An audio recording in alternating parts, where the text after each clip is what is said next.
They said black women don't do finance, so I liquidated their entire portfolio. Laughed at over lunch, underestimated in every boardroom. I turned their arrogance into my ammunition. By the time they realized their millions were gone, and I was the one signing their paychecks. Ready to see how I flipped the script? They said it at the partners' lunch, between bites of truffle risotto and sips of 98 Bordeaux. Black women don't do finance, he chuckled, swirling his glass like it was gospel. Too emotional, too loud. I didn't react, just nodded, smiled, scribbled a note on my legal pad. Liquidate Whitmore Holdings. Effective immediately. Funny how quiet fury works. It doesn't scream, it signs. I'd spent 3 years climbing their ivory tower in silence. Wore pearls instead of protest signs. Let them call me articulate like it was a compliment. Watch them promote less qualified men while I closed deals that saved their sinking funds.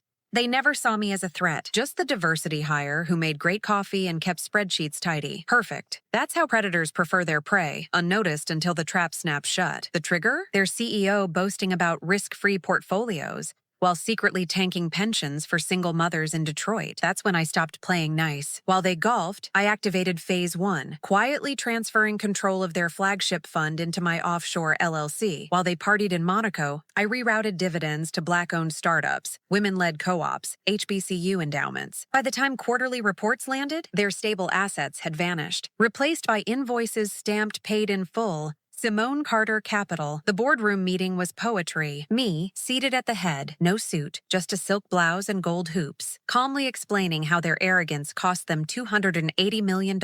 You thought emotion was weakness? I said, tapping my tablet. Let me show you rage with ROI. I played the audio clip of their lunchroom jab, then showed the transfer receipts. The CFO turned gray. The CEO vomited into his Hermes briefcase. No shouting, no tears, just cold, clean justice with compound interest. By week's end, headlines screamed, "Finance Queen Flips Fortune." My DMs flooded with "How?" from young black girls clutching econ textbooks. And him, the guy who said we don't do finance, applied for a job at my new firm. I hired him as an intern, reporting to my 22-year-old niece.